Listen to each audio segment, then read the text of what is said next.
Hello, everybody. Roger Durling here, Executive Director of the Santa Barbara International Film Festival, and I'm very excited to welcome Phyllida Lloyd, Director and the star of Herself and co-screenwriter. I just want to read you a quote from Variety in their review that says that Herself is a timely, empowering story about a battered wife who builds her own house and the decent folks who come to her aid in that endeavor. Um, Welcome, both of you. Such a terrific film, and I want to start with Claire. And can you tell us a little bit about the genesis of the story and how you came about um, writing the script? Well, at the time I was just working and living in New York for a couple of months. I was trying out the pilot season, so I was reading a lot of scripts. And a dear friend of mine called me from Ireland. And at the time, Dublin was in the beginnings of a housing crisis that is still ongoing. And she has three children and she's a single mother. And she had Mm. to leave her current rental situation and move somewhere else, but there was nowhere to move to. So she had to declare herself homeless and go into temporary accommodation. But just what she was going through when she rang me that day just sparked something in me. I was kind of raging on her behalf, and I was just frustrated with the whole thing, frustrated with the idea that we wrap housing up in kind of, these big, huge mortgages and so much money. And I suppose I was fantasizing about how she could relieve herself of that. And then, so I just started Googling about self-building. I Googled self-build Ireland cheap. And then I found Dominic Stevens, this amazing architect who had built a house for himself for only €25,000. And that's kind of what sparked my imagination. I suddenly saw this story. I saw this woman that chooses to help herself and build this home, and therefore a community forms around her, and she kind of rebuilds her life. And in order for that story to have real scope, I needed her to come from obviously a very dark place. And because I and Phyllida and Harry Walter, who's also in the film, we had been working together in an all-female Shakespeare kind of company that we'd formed. And during that time, we did a lot of workshops with female prisoners and stuff like that. So I had met a lot of people and realized there was a huge percentage of women in prison who had been through something like Sandra had been through. And it just fascinated me that there was such a high percentage of that in prisons, but also in the population. So I decided to make it, the story of the woman that is so-called battered woman, empowering herself to be who she really is, and start again. And Phyllida, even though it's a difficult story in the sense that we're dealing with, issues of homelessness, domestic abuse, and other issues, there is throughout the film so much hope, almost in every scene. Can you talk about that? I know that Claire was determined not to make Sandra a victim, and had been urged by Women's Aid in Ireland to sort of honour the fact that the women in this situation are actually heroic and have so much courage in both staying and going. And when I read the screenplay, I'd read screenplays about the battered woman, the abused woman. We've seen some of those movies, but there was absolutely Claire had no received idea about how such a story should be told. And I felt that she was speaking not just to those of us who are lucky enough to feel safe in our homes and might advocate for women in this situation or be demanding social change, but she was actually sending a message to the women themselves and saying, Mm. maybe there is, if you're able to make this step, maybe there is this life beyond. And the screenplay had so much light and dark. It had her own great humor and wit. And it had this sort of undercurrent of you know, Sandra was indomitable and making her own destiny. And of course, luck came to her, but she also made her own luck by having the idea, making the scheme, asking the question. And then, of course, the luck and the community sort of like energy came towards her because she was making that energy. So it had a kind of irresistible, it wasn't a fairy tale. There was nothing kind of sort of fantastical about it, but it did have, I felt she was speaking to a slightly different audience, to the audience that might traditionally be spoken to. Mm-hmm. Claire, did you, I love that there is a visual journey of actually building a home while it parallels her building herself back up, and digging herself out of the situation. You know, did you always, when you started working on the script, understood that parallel? I think I hoped for it, and I think what happened was in the process of research, and when Phyllida and I went to do a self-building course together Oh, in wow. Wales, and that was when I realized this would help somebody with this kind of PTSD experience in their body and this trauma. There's something incredibly meditative and also just like simple and keeps you in the moment when you have to just build something step by step and sort of be patient and go day by day and experience the elements, you know, the weather. You just have to get on with it. And so there's this kind of lovely process that happens when you're building outside in the fresh air. And I thought, when we were in Wales, I suddenly realized, like, okay, even physically and physiologically, what it's doing for this woman is important. Then on top of that, you have to ask people for help. You actually have to ask them. You have to get people to suddenly be there and be there for you and form new relationships. And so I felt like I didn't know it quite at the start. Like, oh yeah, a woman builds house, rebuilds herself, but is that obvious? Does it actually work? And then the more I looked and uncovered the layers of what happens with PTSD, and people have like gaslighting done to them and they need to reform neural pathways in order to actually be able to make decisions for themselves. The process of building the house is actually the perfect thing to do, because it's an activity, and it's got things that have to be completed and tasks to be completed, and something in that is very healing. And I think the biggest healing factor is obviously the people that join her. Because that opens up her ability to maybe trust again and love again in a new way. So yeah. You also, you know, explored the broken housing system, you know, in Ireland. You know, can you, you know, both of you, you know, tell us about balancing, because, you know, you never lose touch of the human side of her story, but at the same time, we find out about the, you know, about the system around her. Can you address that, please? Yeah, Yeah. go on. No, I should let Phyllida answer that actually, because you're better at it.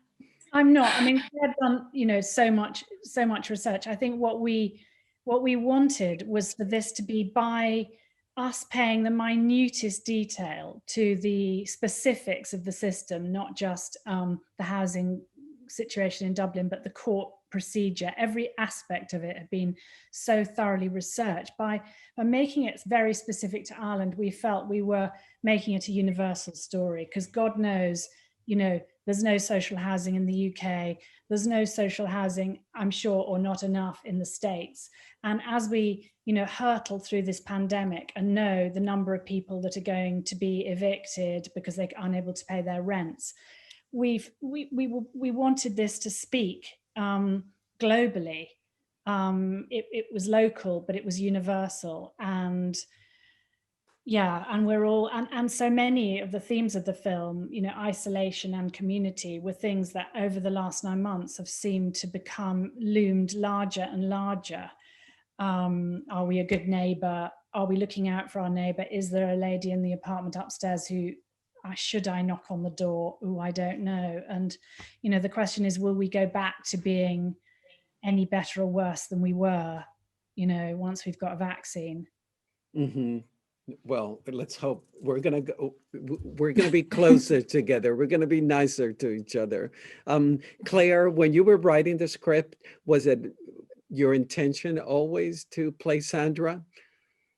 I think originally I was probably being on the practical side and just trying to see if I could get funding and get it made. So I used to send it to other Irish actresses to consider playing it. But then thankfully Phyllida Lloyd came on board and said, I think you should play her. Like, I mean, I would be lying if I said, geez, it'd be great to play her. Like if I didn't think that, but I kind of just couldn't help being practical about it. So I never really ventured into that idea. And then, but then once we had the producers and then Phyllida got involved, she kindly said, I think Claire should play Sandra. It wasn't an act of, it wasn't altruism. I was just possessed with a kind of outrage myself at the injustice that Claire was not being seen on screen. And when somebody said, my God, she's written a great role for a real leading movie actress, I was like, yeah, herself, you know, what the hell are we talking about here? So it just felt it would have been a terrible injustice. But I think what underlies what Claire's saying is that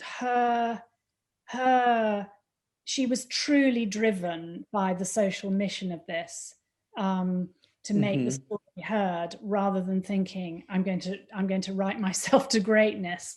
You know, it was my job to get behind her and go, no, you deserve this, you've earned it, and only you can do it. And actually, to the point where I felt she was not acting it, she was literally bearing witness to generations of women, both in her world and all our worlds, who've gone through this. So it was a very, very special experience. I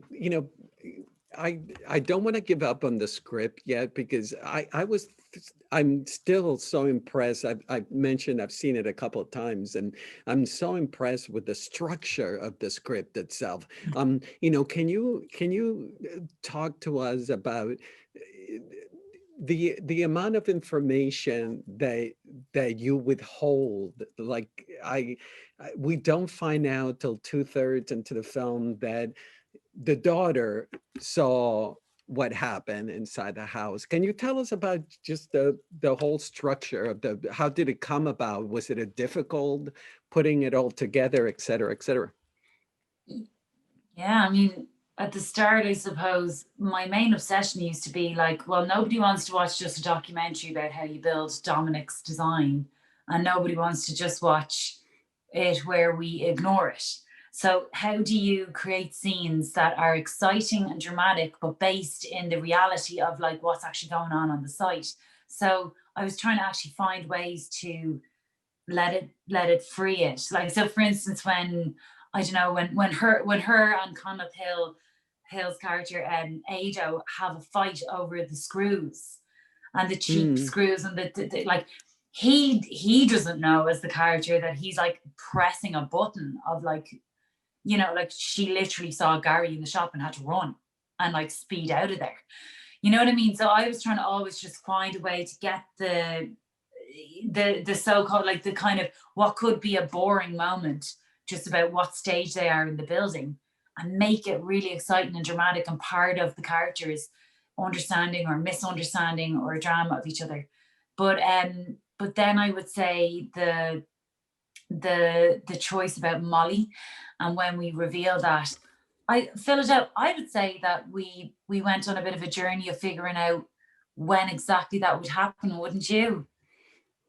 Yeah, definitely. And I think it was very much guided by, you know, Claire's been very commended for the detail of the portrayal of PTSD. I mean, not just in the words, but the expression of that, and how the burial of that piece of information that her daughter witnessed, her being abused, that this process of sort of eking out the memory, eking out the information, holding it back. And, you know, we sort of, that in a way, in the edit, that journey from, we shot a huge and horrific scene of violence at the beginning, which Claire and Ian sort of masterfully, like dancers, crafted. But actually, when we cut it together, it was truly horrifying. But a lot of stuff, the audience only needed small amounts to bring their own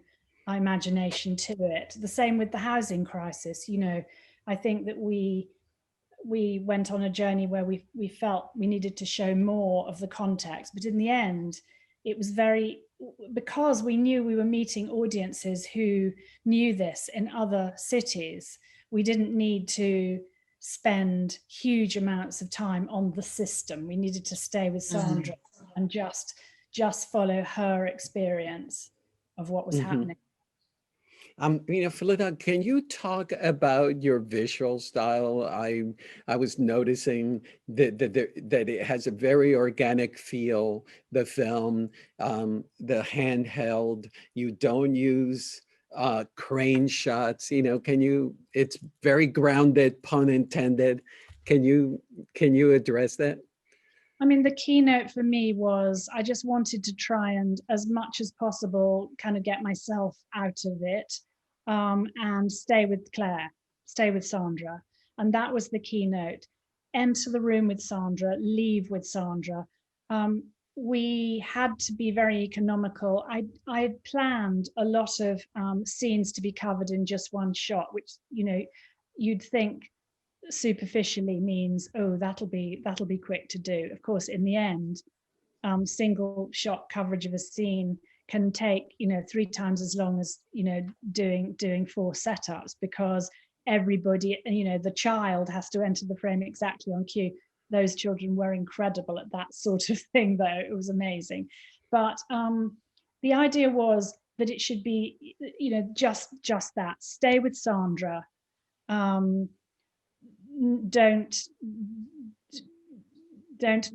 look to heighten it. Of course, there's heightened stuff in the music, the music score, and we could talk about that a bit if you want to. Yeah, I loved it. Yeah. Well, just, I mean, Claire can talk about this as well, but just that it had started as a very, in a way, well, I think I started in the edit in silence, but then for a long time, and then perhaps we're looking for a score that would be more cohesive, more through, and was quite kind of haunting and Celtic, and we temped in something you might have expected perhaps for a film of this genre. And then, you know, went back to what Claire and I had talked about before, where she had, in early drafts, Sandra had an iPod, and and Gary had destroyed her iPod, and that on this iPod, you know, was the soundtrack of Sandra's life, and it contained, you know, both sort of stuff that was nostalgic for her and Gary, you know, these big bangers that the kids and her loved dancing to, and then there was just the stuff that was around the world, indie Irish stuff. So it became, in a way, more, it allowed for you know, just silence for a lot of the film, and then these moments of great kind of festival exuberance. And then, of course, you have the gorgeous moment of Sandra singing a cappella, which is quite a. Why you scoff? I'm not scoffing. I just actually, it's like I forget. It's like I have amnesia that I sing in the bloody film. Oh, I always forget it. But I guess it's about her embracing her own voice and her own soul again and reclaiming it. Like that's what that's actually about. So yeah. So, you know, tell us about, you actually had to find a location to construct this house. Can you tell us about that journey? Phyllida, you found the location. It wasn't easy to find that location right in the middle of the city, and then it's a joy to be able to talk to you in Santa Barbara and actually be able to share, because on interviews we can't usually share, but you're asking somebody, you know, right in the middle of the city. Imagine you're in the middle of Manhattan and you're saying, and we're going to burn it down. And so Yeah, it was a real journey, but the actual journey of kind of building that house piece by piece, and the impact that that had on the crew and the cast when we came around the corner each time, and suddenly there was the frame or there was the blue sides, and everybody would just, you know, it was like very much the spiritual heart of the piece, which kind of transcended the nightmare logistics of mud and rain and everything Claire had to endure, kneeling in the mud for days. Yeah. So did you had to shoot chronologically, right? Because you were building the house But we had, you know, we had to keep running away. It was so uneconomical, you know, on a very low budget movie where we should have shot out all the scenes on a location. We had to run away while they built the foundations and then come back and run away again. But it gave us a new boost every time we came back there and found what our construction crew had created. And Claire, since seeing the house being built it was a physical manifestation of the progress of your character. You know, can you tell us what was it like for Claire, the actress, to be experiencing the actual construction? It was the best buzz ever. I was obsessed. I took so many pictures of it, and then I got key rings made of it as a gift for everyone in the cast. And I was buzzing every time I saw it go up further and further. And I brought family to set, and I brought Dominic down, who designed the house. I just wanted to show it off all the time because I felt like it was kind of like that was the symbol of what this film was about. It was like, look what can be done. Oh my God. Like it can actually happen, you know. It was like it proved everything to me. And also I was on my journey of like, I was trying to make this film for years. And so it was like a true manifestation of everything in front of me. And I was like, it's happening. It's happening. It's actually happening. So yeah, it was really, really special. Wow. It was like the mehel, you know, the word mehel, everybody, the neighbors coming together to help the neighbors. You know, when they say making a movie takes a village, it was like Dublin is a very small city and there's a small crew and a lot of them knew Claire. And so everybody was very invested in Claire and the project, and we were a little mini mehel ourselves. So there was the mehel of the story, and then the mehel that was actually going to make this thing happen in a very familial, collaborative, intimate way, considering it was movie making. Yeah. I want to follow up on something that you mentioned by passing, but we were talking about something else. You mentioned that both of you took a construction course. Can you tell us about that? It was a sunny September week in Wales, I think. Was it Wales? Yeah. And yeah, it was a week-long thing that Phyllida organised. She found these great architects and teachers who run a course. Like they run these courses in a centre of alternative technology. And it's where they encourage people to kind of build passive housing, basically housing that leaves no carbon footprint. And so it's a place where you go and you learn, you know, you can learn the first bit of building your house, which is the timber frame building, and then you learn the second half. But also you can learn all these different types of housing or different sort of solutions to plumbing, etc., and to make it easier on the planet, which I found really inspiring. That place is amazing. Wow. And Sandra, Sandra, Claire, once you were shooting, did the writer in you stop working or? I think the first few days maybe I found it a little bit hard, only because I was like, oh my God, I'm hearing my lines out loud from the actors' mouths on set. And I'd be like, oh God, I hope that's okay. I hope that line sounds okay. And but I think really once I got the first week under my belt, I felt like it was more about being Sandra. So there were some nights I had to slightly rewrite something or bring something together, and obviously my writer's brain was on for that. But once I got into Sandra and got into the groove, I felt okay. But yeah, that first week was a little bit weird. And tell us about shooting the court, the scene with the judge where she says you have to ask better questions. It's quite a powerful moment. Can you tell us about that shoot? Phyllida?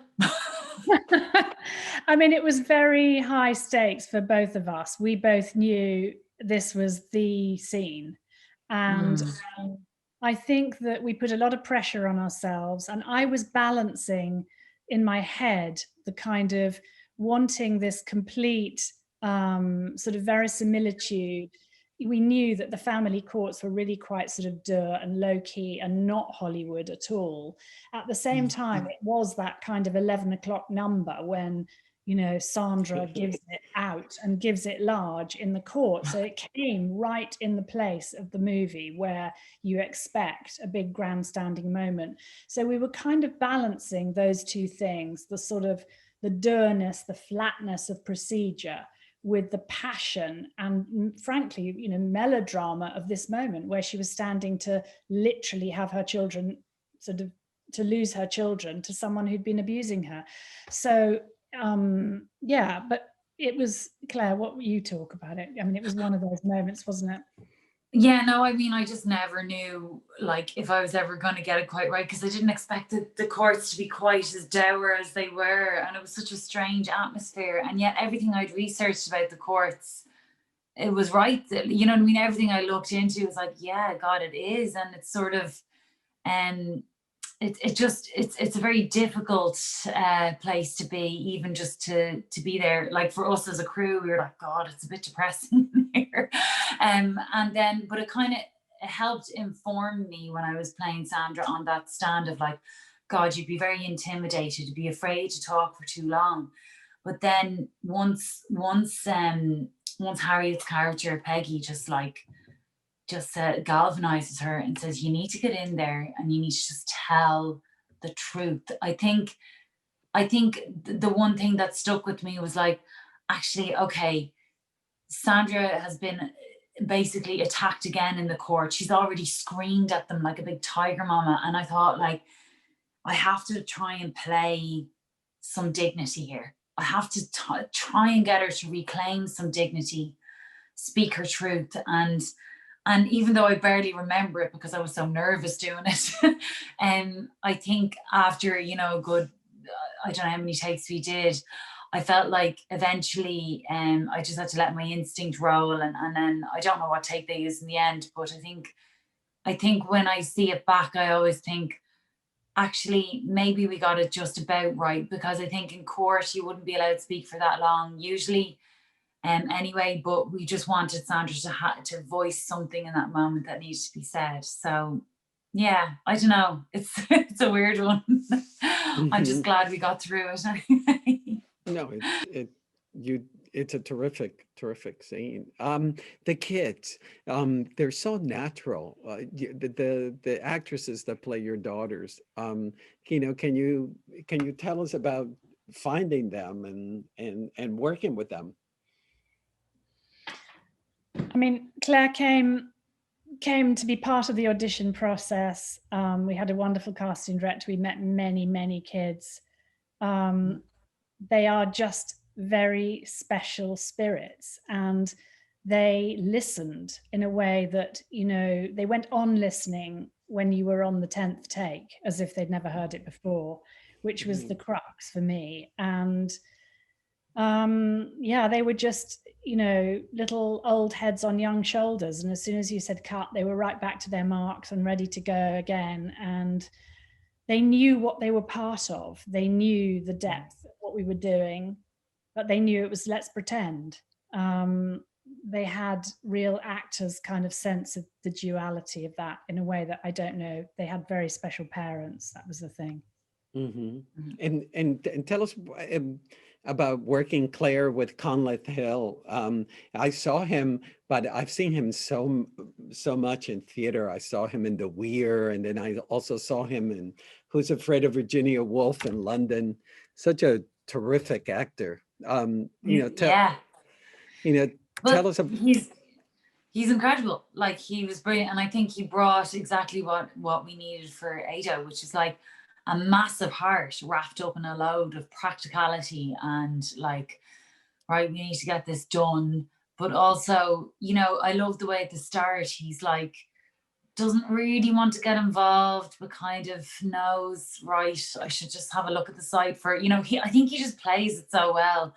And it seems like Conleth himself as well, I just know from getting to know him on the shoot, he just has a huge admiration for mothers. And his own mother had passed away just before the shoot. Oh my! And he found doing this shoot like kind of helpful and a little bit of a way to pay homage to her.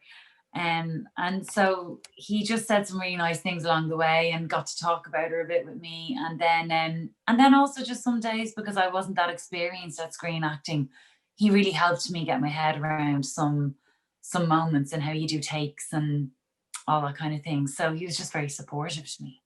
Yeah. I should tell you that I find the story so moving because of COVID and the pandemic, and that her journey of renewal in this story is so inspiring at this time. I mean, Yeah.